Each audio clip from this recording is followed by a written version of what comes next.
ஒன்றிய அரசாங்கம் மோசமான அந்த ஒரு கம்யூனல் அரசாங்கம் செமி ஃபேஷிச முறையில் வந்து எல்லா துறைகளிலும் இந்தியாவையே மாற்ற முயற்சி எடுத்திருக்காங்க. அது ஒரு ப்ராஜெக்டாக இந்துத்வா என்று அந்த மோசமான பிற்போக்கான ரொம்ப மோசமான அந்த கொள்கை, அதன் அடிப்படையில் கல்வித்துறையில் பெரிய பாதிப்பு ஏற்பட்டு இருக்குது. நேஷ்னல் எஜுகேஷன் பாலிசி, அப்புறம் அவங்க பல சப்ஜெக்ட்ஸில் வந்து முஸ்லீம் பீரியடில் இருக்க அந்த ரூலர்ஸ் இருக்கு கம்ப்ளீட்டாக எடுக்கிறது.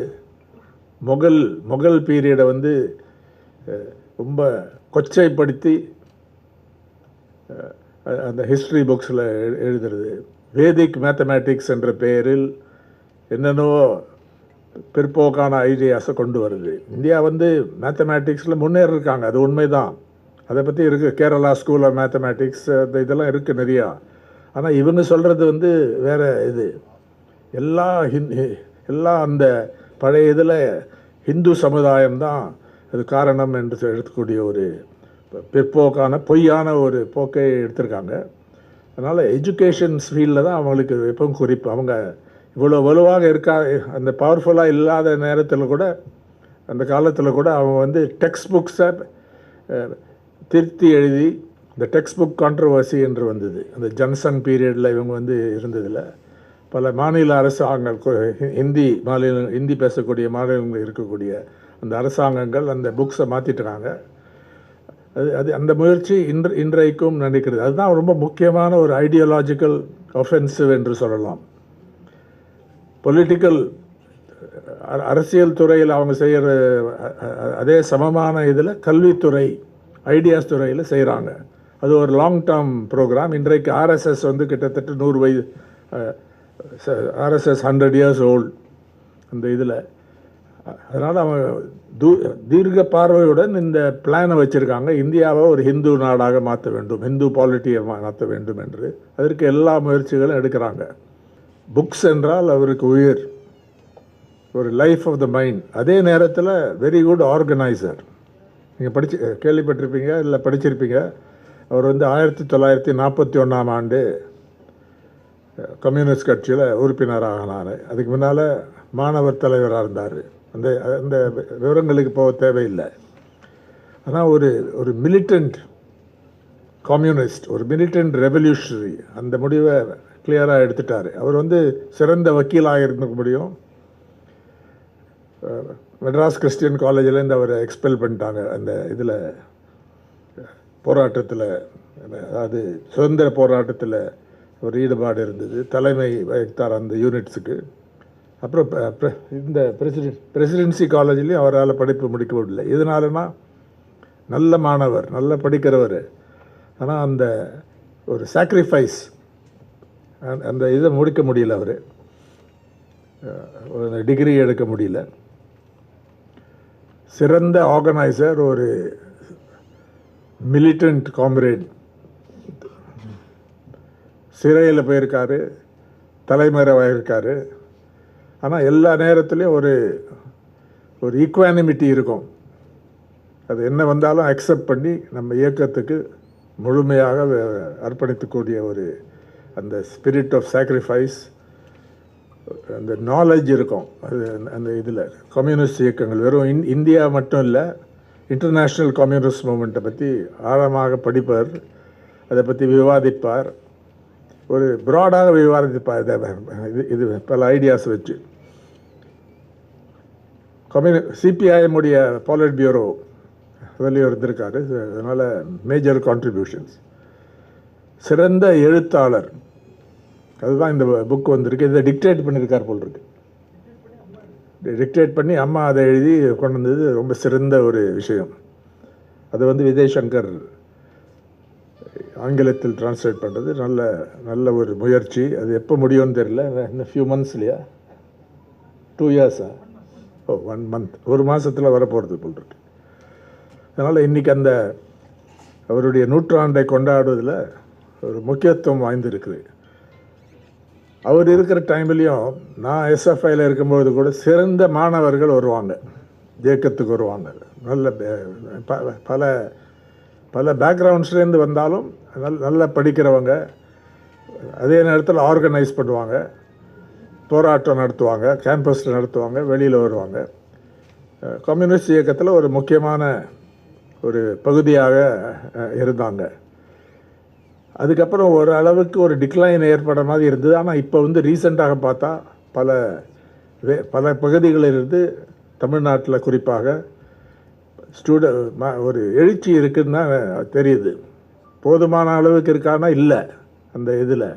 ஆனால் இன்றைக்கு முக்கியமான விஷயங்கள், கல்வியை பொறுத்தவரையில் முக்கியமான விஷயங்கள், சமுதாயத்தை பொறுத்தவரையில் முக்கியமான விஷயங்கள் எடுக்கக்கூடிய ஒரு சிறந்த இயக்கமாக தான் எஸ்எஃப்ஐ இருக்குது. இருந்தாலும் இன்னும் முயற்சி எடுத்து நன்றாக படிக்கக்கூடியவங்க, அதாவது இன்றைக்கி ரிசர்வேஷன் பாலிசினால் பல வாய்ப்புகள் இருக்குது, பல தரப்புகள்லேருந்து வராங்க. அதை நம்ம முழுமையாக ஆதரிக்க வேண்டும். அதே நேரத்தில் சில மோசமான ஐடியாஸ், ப்ரோக்ராம்ஸ் வந்து ஒன்றிய அரசாங்கம், மோசமான அந்த ஒரு கம்யூனல் அரசாங்கம் செமி ஃபேஷிச முறையில் வந்து எல்லா துறைகளிலும் இந்தியாவையே மாற்ற முயற்சி எடுத்திருக்காங்க. அது ஒரு ப்ராஜெக்டாக இந்துத்வா என்று அந்த மோசமான பிற்போக்கான ரொம்ப மோசமான அந்த கொள்கை, அதன் அடிப்படையில் கல்வித்துறையில் பெரிய பாதிப்பு ஏற்பட்டு இருக்குது. நேஷ்னல் எஜுகேஷன் பாலிசி, அப்புறம் அவங்க பல சப்ஜெக்ட்ஸில் வந்து முஸ்லீம் பீரியடில் இருக்க அந்த ரூலர்ஸ் இருக்க கம்ப்ளீட்டாக எடுக்கிறது, முகல் பீரியடை வந்து ரொம்ப கொச்சைப்படுத்தி அந்த ஹிஸ்ட்ரி புக்ஸில் எழுதுறது, வேதிக் மேத்தமேட்டிக்ஸ் என்ற பெயரில் என்னென்னவோ பிற்போக்கான ஐடியாஸை கொண்டு வருது. இந்தியா வந்து மேத்தமேட்டிக்ஸில் முன்னேறிருக்காங்க, அது உண்மைதான். அதை பற்றி இருக்குது, கேரளா ஸ்கூல் ஆஃப் மேத்தமேட்டிக்ஸ், இதெல்லாம் இருக்குது நிறையா. ஆனால் இவங்க சொல்கிறது வந்து வேறு இது. எல்லாம் அந்த பழைய இதில் ஹிந்து சமுதாயம் தான் அது காரணம் என்று எடுக்கக்கூடிய ஒரு பிற்போக்கான பொய்யான ஒரு போக்கை எடுத்திருக்காங்க. அதனால் எஜுகேஷன் ஃபீல்டில் தான் அவங்களுக்கு எப்பவும் குறிப்பு. அவங்க இவ்வளோ வலுவாக அந்த பவர்ஃபுல்லாக இல்லாத நேரத்தில் கூட, அந்த காலத்தில் கூட அவங்க வந்து டெக்ஸ்ட் புக்ஸை திருத்தி எழுதி, இந்த டெக்ஸ்ட் புக் கான்ட்ரவர்சி என்று வந்தது அந்த ஜன்சங் பீரியடில். இவங்க வந்து இருந்ததில் பல மாநில அரசாங்கங்கள், ஹிந்தி பேசக்கூடிய மாநிலங்கள் இருக்கக்கூடிய அந்த அரசாங்கங்கள் அந்த புக்ஸை மாற்றிட்டுருக்காங்க.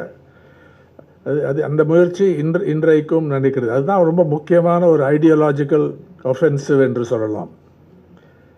பொலிட்டிக்கல் அரசியல் துறையில் அவங்க செய்கிற அதே சமமான இதில் கல்வித்துறை, ஐடியாஸ் துறையில் செய்கிறாங்க.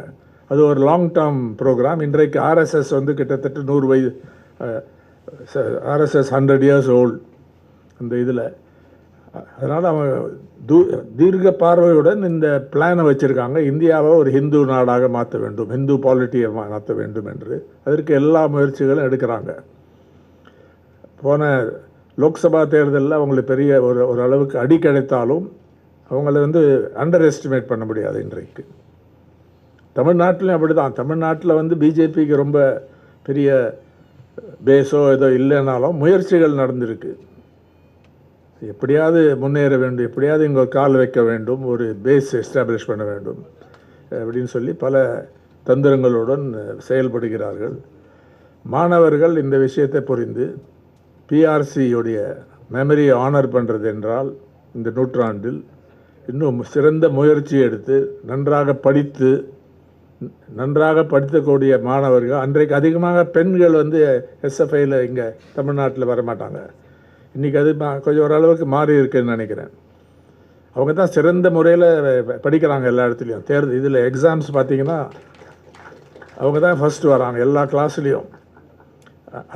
அவங்கள இன்னும் கொண்டு வந்து இந்த நல்லா ஆர்கனைஸ் பண்ணி நல்ல ஐடியாஸோடு அதை டிபேட் பண்ணி செய்ய வேண்டிய முயற்சி இருக்குது. எஸ்எஃப்ஐ-உடைய முக்கியமான இந்த கடமை என்று நினைக்கிறேன்.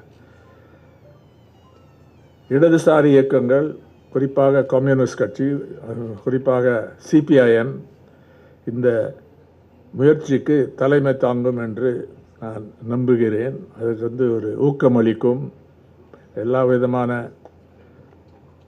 உதவிகளை செய்யும் என்று எனக்கு தெரியும். தோழர் சண்முகம் அவர்கள் வந்து ஒரு தீக்கதிரில் ஒரு சிறந்த கட்டுரை எழுதியிருக்காரு, ஒரு ஆர்டிக்கிள் எழுதியிருக்காரு. அதாவது பிஆர்சியோடைய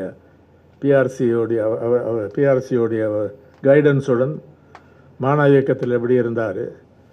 ஒரு எம்ஏ படிக்க போகலான்னு போகும்போது பிஆர்சி சொன்னாராம், எக்ஸாம் முடித்த உடனே என்ன வந்து பாருன்னு போய் பார்த்துருக்காரு. நான் எம்ஏ படிக்கலான்னு சொல்லும்போது, இல்லை கட்சியில் வந்து ஒரு முடிவு எடுத்திருக்கோம், நீங்கள் வந்து முழு நேர ஊழியராக ஆக வேண்டும். ஸோ ஒரு நொடியில் வாழ்க்கையே மாறிவிட்டது என்று சொன்னார். அது அவர் அப்படியே உடனே அக்செப்ட் பண்ணிக்கிட்டார். அது ஒரு சிறந்த குணம் என்று நினைக்கிறேன். அவருக்கு வந்து இருக்கக்கூடிய விருப்பம் வேறு. ஆனால் இதில் நீங்கள் உங்கள் பொறுப்பு இருக்குது, உங்களுக்கு டேலண்ட் இதில் இருக்குது, வரணும்னு சொல்லும்போது எல்லாரும் அது செய்ய மாட்டாங்க. செய்யணும்னு கூட நான் சொல்லலை, அவங்க படிக்கணும் படிக்கட்டும்.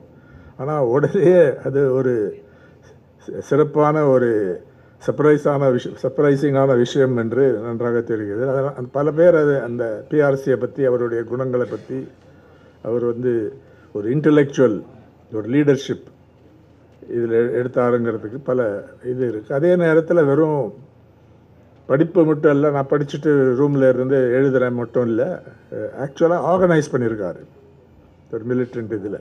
அதுதான் அதோடைய சிறப்பு. பல கம்யூனிஸ்ட் தலைவர்கள் அந்த காலத்தில் கிரேட் லீடர்ஸ் இருந்திருக்காங்க. அந்த ட்ரெடிஷனில் வந்தவர் தான் பிஆர்சி என்று நம்பிக்கை தெளிவாக தெரிகிறது. அவருக்கு இன்றைக்கு அவருடைய மெமரிக்கு I pay homage and respects and thank you for this opportunity to pay my respects and reverence to Comrade P. Ramachandran.